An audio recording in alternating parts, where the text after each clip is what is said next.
సొంతంగా చెప్తున్నాను అనుకుంటున్నారేమో. నేను యజుర్వేద ప్రార్థనా శ్లోకంలోంచే నా ఉపన్యాసం చేస్తున్నాను ఇవాళ. అందులో ఉందా లేదా?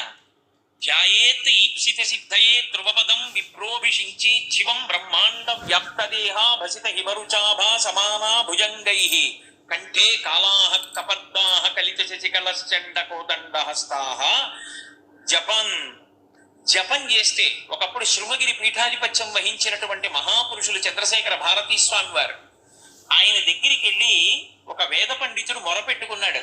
నా భార్యకు ఆరోగ్యంగా ఉండట్లేదండి, ఏం చేయమంటారు? ఆయన అన్నారు, నువ్వు వేదం చదువుకున్నావుగా, యజుర్వేదం వచ్చుగా అన్నారు. వచ్చు అన్నారు. యజుర్వేదంలో శ్రీరుద్రం వచ్చుగా? వచ్చు. మరి ఇంకే శ్రీరుద్రం జపం చేసి మీ ఆవిడికి తీర్థమి అన్నాడు. ఆయన అన్నాడు, నేను శృంగేరి వచ్చాను, మా ఆవిడిని తీసుకురాలా, ఎక్కడో ఉంది, ఎలా అన్నాడు. ఏమీ పర్వాలా, రోజు తెల్లవారుగామున స్నానం చేసి తుంగా నది ఒడ్డున కూర్చుని రుద్రాన్ని జపం చేసేసి ఈ రుద్ర జపం అంతా అయిపోయిన తర్వాత ఏ తత్ఫలం సర్వం శ్రీ ఉమామహేశ్వర పరబ్రహ్మార్పణమస్త నీళ్లు వదిలేసి అదే తీర్థాన్ని ఉద్ధరిణితో పట్టుకుని మీ ఆవిడ పుచ్చుకుంటోందని భావన చేసి ఒక ఆకులో 3 మాటలు విధులుపెట్టాడు. అకాల వృజ్జహరణం సర్వవ్యాధి నివారణం సమస్త పాపక్షయకరం శ్రీ ఉమామహేశ్వర పాదోదకం పావనం శుభం అంటూ 3 మాటలు ఆకులో వదిలిపెడుతూ మీ ఆవిడ పుచ్చుకుని తాగింది అని భావన చెయ్యన్నారు. 11 రోజులు ఇక్కడ ఇలా చేసి నువ్వు మీ ఇంటికి వెళ్ళన్నారు. 11 రోజులు శృంగేరిలో తుంగా నది ఒడ్డున కూర్చుని జపం చేసి ఆయన ఇంటికి వెళ్ళాడు. వాళ్ళ ఆవిడికి పూర్తి స్వస్థత కలిగేది. నేను మీతో ఒక యథార్థం చెప్తున్నా, ఖండాంతరములలో ఉన్న వాళ్ళ యొక్క కోరిక కూడా రుద్రజపం చేత తీర్చవచ్చు. అంత శక్తివంతం రుద్రమంత్రాలు. అందుకే ఆ రుద్రాన్ని జపం చేస్తే చాలు. అందుకే ఒక్క రుద్రం ఇన్ని కింద విడిపోతుంది అంటే ఒక్క రుద్రానికి నమకపాఠం, చమకపాఠం, క్రమపాఠం, ఘనపాఠం ఇవి కాకుండా మళ్ళీ ఆ రుద్ర మంత్రాన్నే ఆయా అనువాకాల్లోంచి నమః వరకు విడదీసి స్వాహ కలిపారనుకోండి, హవిస్సుకి వెళ్ళిపోతుంది.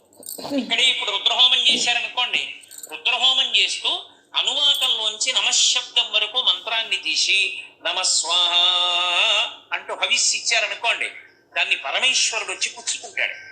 ఇక మళ్ళీ వేరే మంత్రభాగాన్ని అన్వయం చెయ్యక్కర్లేదు. ఆ మంత్రానికి చివర స్వాహాకారం పెట్టేస్తే అదే యజ్ఞాధికారం కిందకి వెళ్ళిపోయి యజ్ఞంలో హవిస్సు ఇవ్వడానికి అధికారం ఇస్తుంది. కాదు, విశేషార్చన అని ఒకటి ఉంటుంది పరమశివుడికి. అందులో రుద్ర మంత్రాల్ని తీసుకొచ్చి ఒక్కొక్క మంత్రాన్ని ఒక్కొక్క చోట విరుస్తూ నమ శబ్దం చెప్తూ ఆయనకి పూజ చేసి ఇచ్చు. అన్నిటికన్నా ఆశ్చర్యం ఏంటంటే పరమశివుడి గురించి రుద్రంతో జపం చేస్తే చాలు. జపం చేసేటప్పుడు ఒక లక్షణం ఉంటుంది. జపానికి ఉత్తమోత్తమైన ఫలితం ఎప్పుడు వస్తుంది? పెదవులు కదపకపోతే. పెదవులు కదిలే అనుకోండి, ఆ జపం హీనపక్షమైన ఫలితాన్ని ఇస్తుంది, చాలా తక్కువ ఫలితం ఇస్తుంది. మీరు పైకి ఏదైనా చెప్తే, మంత్రం అయితే నేను చెప్పేది నామాల గురించి కాదు, మంత్రం పైకి చెప్తే దాని శక్తి క్షీణించిపోతుంది. ఇప్పుడు అక్కడ కూర్చుని రుద్రం చదివారు, నేను ఎవరిని కించపరచడం నా ఉద్దేశ్యం కాదు, సత్యాన్ని చెప్తున్నాను. ఇప్పుడు వాళ్ళు అలా పైకి చదవడం వల్ల చాలా తక్కువ ఫలితం వస్తుంది. కానీ అభిషేకం చేసేటప్పుడు పైకి చెప్పకుండా ఉండడం సాధ్యం కాదు. అదే వాళ్ళు పక్కకెళ్ళి కూర్చుని రుద్రాన్ని జపం చేశారనుకోండి కళ్ళు మూసుకొని, దీనికి 1,00,000 రెట్ల శక్తి విస్ఫోటనము. ఎందుకని అంటే జపంలో పెదవులు కదలం. రుద్రం పైకి చదవాలని మీరు కోరుకున్నారనుకోండి, మీకు స్వరం తెలిసి ఉండాలి. స్వరం తెలియకుండా నోటికొక్కటి మంత్రం వచ్చు కదా, నేను చెప్పగలను కదా అని చెప్పి స్వరం తెలియకుండా స్వరభంగం చేస్తూ మైకు దగ్గర కూర్చుని చదివారనుకోండి, మీకు అనుకూల ఫలితాలు రావు, ప్రతికూల ఫలితాలు వస్తాయి. వేదంలో స్వరం ప్రధానం, అవునా కాదా? స్వరం బట్టే చదవాలంతే వేదమంత్రాన్ని. ఉదాత్త అనుదాత్త స్వరితములకు గుర్తులుంటాయి మంత్రాల్లో, ఆ మంత్రాన్ని బట్టే చెప్పాలంతే. మాషాశ్చమే తిలాశ్చమే ముద్గాశ్చమే కల్వాశ్చమే గోధుమాశ్చమే అలా చెప్పాలి తప్ప నేను అక్కడ చూసి చదవగలనండి పర్వాలేదని చెప్పి నా ఇష్టం వచ్చినట్టు చదివి అభిషేకం చేశాననుకోండి, వ్యతిరేక ఫలితాలు వస్తాయి. స్వరం తప్పకూడదు. పైకి చదివితే స్వరం తెలియాలి. నీకు స్వరం తెలియకపోతే బెంగలేదు, నోరు మూసేసుకుని పెదవులు కదలకుండా లోపల చదివేస్తే జపం అయిపోతుంది. జపానికి పైకి చదవవుగా, పైకి చదివితే కదా స్వరం, లోపల చదివితే స్వరభంగానికి దోషం రాదు. ఉద్గాత నియమము అని సామవేదంలో కూడా పైకి చదువుతున్నప్పుడు దమ్ము పట్టలేక స్వరభంగం అయితే క్షమించేస్తారు, తప్పట్టుకోరు. కాబట్టి లోపల జపం చేయి, దోషం రాదు. స్వరం తెలియకుండా అభిషేక మంత్రం ఒకటి చదవడం వచ్చు కదా అని మాత్రం పైకి చదవకూడదు, దోషం వస్తుంది, మిగిలిన వాళ్ళు పాడవుతారు.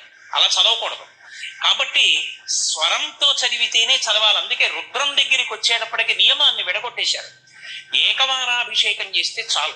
సమయం లేదనుకోండి, మీరు 11 మాటలు చెయ్యమని చెప్పలేదు శాస్త్రం. ఒకే మాట చెయ్యి చాలు.